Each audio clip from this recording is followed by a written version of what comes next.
Me da muchísimo gusto recibir en este estudio de Mega Noticias a Bernardo de León Olea, abogado, especialista en seguridad y justicia penal. Mi querido abogado, qué gusto saludarte. Gracias por darte el tiempo de venir a este foro. Y bueno, pues hemos platicado en otros momentos sobre esta crisis en el sistema penal en México, de impartición y procuración de justicia. Pero ahora tenemos este agregado, Bernardo, la reforma que amplía el catálogo de delitos que ameritan prisión preventiva oficiosa. ¿Qué pasa? Así es. Pues mira, o sea, yo lo que te diría es que cuando diseñas mal un sistema de justicia, empiezas a tener muchos problemas en el camino.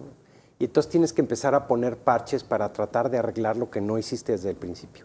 Mira, el primer problema que tiene el sistema de seguridad y justicia en México es que las policías desde 1917 les quitaron el derecho a investigar los delitos. Ese es el número uno. Entonces tenemos 500,000 de policías en México que para poder investigar un delito tienen que hacerlo bajo la conducción y mando del Ministerio Público, que son 15,000 ministerios públicos para 30 millones de delitos. Entonces tenemos un problema porque toda esta capacidad policial, los policías municipales que conocen a los delincuentes, que saben dónde están, que conocen a las víctimas, no pueden hacer nada si no los agarran en flagrancia, o les inventan pruebas, o les fabrican pruebas, que en la desesperación se hace de vez en cuando. Entonces, es un embudo muy grande que haya 30 millones de delitos y 15,000 ministerios públicos y 30,000 policías ministeriales para investigar, perseguir, procesar a esa gran cantidad de delitos. Mientras esa capacidad de investigación, que sí existe, no la explotemos, pues entonces el asunto es mínimo. O sea, de esos 30 millones de delitos, el 90% no se denuncian, ni los conoce la autoridad. Entonces, antes de que el sistema de justicia pueda intervenir, ya hay 90% de impunidad, antes de que nada pase, porque las víctimas prefieren tragarse el delito que ir a una agencia del Ministerio Público. Pero aquí entra entonces un problema, ¿no? O sea, en aras de garantizar la justicia, me parece importante que sí haya ciertos delitos por los cuales la persona tenga que enfrentar su proceso en prisión. Pero esta reforma como que deja demasiados huecos y es como que, bueno, te acusaron de tal delito, pues vas al bote y ya ni siquiera el trámite, el juez termina solamente firmando la formal prisión, ¿no? Claro, mira, el primer tema es no estamos investigando, porque la capacidad de investigar no la estamos usando. En pocas palabras. Entonces le decimos a las fiscalías, tú con tus 5 gentes, investiga. Pues no pueden, o sea, humanamente no pueden. Entonces la fiscalía sabe que muchísimas veces las investigaciones vienen muy mal hechas, porque no hay capacidad de investigación. Y entonces, dicen, la manera fácil de resolverlo es, oye, pues aunque sea con poquitas pruebas, lo metemos a la cárcel, porque eso es muy importante que se sepa y que el público lo sepa. Mira, en México, eso de que es sistema acusatorio, eso es falso. Porque el sistema acusatorio quiere decir que primero te acusan y luego te procesan, ¿no? Aquí en México, y eso viene a la prisión preventiva oficiosa, el problema que tenemos es que, por ejemplo, si detienen a alguien infraganti, ¿no? En flagrancia, como dicen, primero te retienen 48 horas en el Ministerio Público. Luego 72 horas ante el juez para que te puedan vincular a proceso. Y luego la ley dice que te dan hasta 6 meses de investigación complementaria antes de acusarte. O sea, al principio tú no sabes ni de qué te acusan, ni de qué te estás defendiendo. Entonces, yo, autoridad, que no tengo capacidad de investigación para todos los delitos, digo, ¿sabes qué? Pongan prisión preventiva oficiosa con una clasificación, ¿con qué pruebas? O sea, ¿con qué calidad de pruebas deciden que vas a estar hasta 2 años en la prisión sin que te juzguen? Es más, yo te diría, sin que te acusen. Bueno, pero aquí hay el problema, o sea, ¿no? Se rompe en principio la presunción de inocencia. Sí, la presunción de inocencia. De facto es culpable. Sí. Pero también este criterio corre el riesgo de decir, bueno, a mí me cayó mal Bernardo y entonces seguro me robó el celular, ¿no? O te acuso de algo peor. Portación de cara sospechosa. Sí, exactamente, ¿no?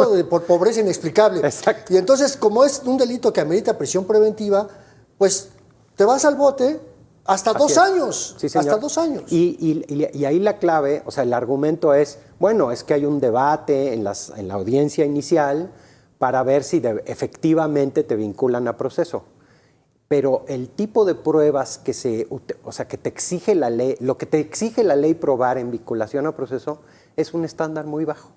Entonces, casi con que enumeres las pruebas que algún día vas a presentar en un proceso, con eso tienes, porque, digamos, es la enumeración de la prueba, lo que te están pidiendo. Eso es lo que dice la Constitución. Entonces, no puedes defenderte mucho, porque no puedes criticarla. Sí puedes criticar la prueba, pero de ahí a que te hagan caso no, porque el estándar de prueba que la ley te está pidiendo es muy bajo. Entonces, el juez no puede decir, oye, el estándar es muy malo, vas para afuera, ¿no? Ahora, sí es importante que la sociedad piense que meter a la gente a la cárcel sin que esté acusada de nada, mucho menos sentenciada, de pronto puede parecer, hoy sí, ya estamos hartos de todos los criminales, metan a todos a la cárcel. Siempre y cuando no sea un pariente tuyo, no seas tú mismo, o no sea un amigo, que injustamente lo estén acusando, lo estén imputando, o simplemente lo estén metiendo a la cárcel sin que haya pruebas suficientes. Peor si todavía es inocente y después de 2 años te digan, qué pena, caray, una disculpa. No, pero ¿No? hay un tema importante de esto porque también esta reforma le quita el derecho a la persona acusada de ampararse ante la medida cautelar, Claro. por un lado, y hay otro tema que también a lo mejor la autoridad no terminó de ver.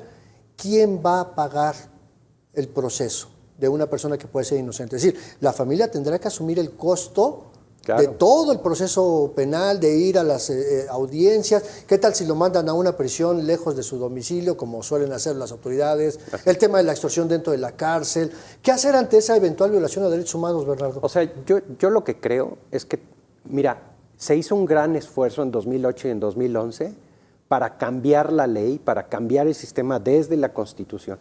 Pero de pronto los reformadores de esa época como que se cansaron muy rápido de reformar. Dijeron, bueno, ya logramos esto, ahí murió, la ley no va a cambiar el sistema. Perdón, la ley va a cambiar el sistema.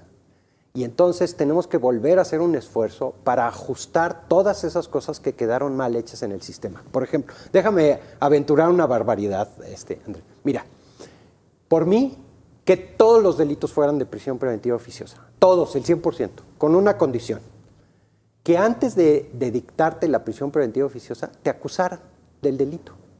O sea, que te dijeran, oye, te estamos acusando de tal delito, tenemos tales pruebas en tu contra, y entonces por eso no puedes salir a la calle. Porque acuérdate que la Constitución dice que si el juez considera que es un peligro para la víctima, que vas a destruir evidencia o que no te vas a presentar en las audiencias, te puede dictar la prisión justificada, ¿no? O sea, no es que te van a mandar a la cárcel. Pero mira, piensa en el caso famosísimo de Genaro García Luna, que todos conocimos la acusación, estaba en internet, todos vimos la audiencia, todos obtuvimos noticias, los reporteros que estaban allá pues dijeron, mira, se presentaron tales pruebas, tales testigos, incluso todos juzgamos lo que... Pero Genaro García Luna sabía de qué lo acusaba, desde el principio, desde antes de que empezara el proceso. El problema es que aquí no sabemos de qué nos acusan hasta mucho tiempo después, porque primero te imputan, luego tienes una vinculación a proceso y hasta el final de los tiempos te acusan, si es que llegas ahí. Eso es lo que está más mal, porque entonces la presunción de inocencia se viola no solo porque te metan a la cárcel antes de sentenciarte, sino porque pasa muchísimo tiempo antes de que te digan de qué te acuso. Oye, pero aquí hay otro problema ¿No? que tiene una consecuencia, porque también con la reforma del sistema judicial vamos a elegir a personas juzgadoras y entonces muchos procesos no solamente se van a detener, no sabemos quién los va a juzgar en el futuro. Así es. Mira, el tema de la elección de los jueces, podemos verlo pensando que ya es un hecho, o sea, ya no hay marcha para atrás. Mira, en Estados Unidos llevan 200 años eligiendo jueces. Entonces, hay elecciones, te dan una papeleta gigantesca como la que va a haber aquí, llena de nombres que no conoces, alguien saldrá electo, ¿no? A lo mejor con muy poquita participación. Y entonces, te voy a poner un ejemplo. Haz de cuenta que la gente de la derecha, déjame poner un ejemplo, elige a un juez que está en contra del aborto. Y entonces cuando tú llegas, una mujer que abortó y que la están acusando del delito de aborto, se presenta frente a un juez que fue electo porque él estaba en contra del aborto, porque quería que se penalizara. Entonces tú sabes que ese juez electo pues va a ir contra ti. La diferencia muy grande en Estados Unidos es que ahí hay jurados. Entonces tú dices, yo no quiero que me juzgue el juez, yo tengo derecho a un jurado y además el jurado lo vamos a escoger entre las partes. El problema que vamos a tener en México, tenemos dos. Una, hubo un grupo de selección previa. O sea, no es que tú dijiste, oye, yo quiero ser candidato a juez y ya, listo, cumplo los requisitos. No, hubo todo un proceso, una tómbola, tal, muy intermediado. Entonces ya ahí pues, se pierde la simple elección. Y la otra, que es el famoso Tribunal de Disciplina Judicial. A ver quién se atreve a otorgar un amparo, a dictar una sentencia en contra de la fiscalía o en contra de la... porque vas para afuera, ¿no? Entonces, todos esos derechos, si tú eres una persona inocente o culpable, pero tienes derecho a un proceso, pues cada vez tienes menos garantías, ¿no? Gracias. ¿Sí me explicó? Y es un tema de derechos humanos al final del día, sí, ¿no? Señor. Porque ese Tribunal de Justicia de Disciplina Judicial va a tener hasta más autoridad que la mismísima Suprema Corte. Y eso es un despropósito. Pero bueno, Bernardo, yo te quiero agradecer esta conversación. Ya sabes, la televisión es un poco ingrata en términos de tiempo, pero te pido que no te vayas. A la hora. Tenemos una sección que la queremos hacer un poco más dinámica, se llama De Bote Pronto, así que vamos para allá. Buenísimo.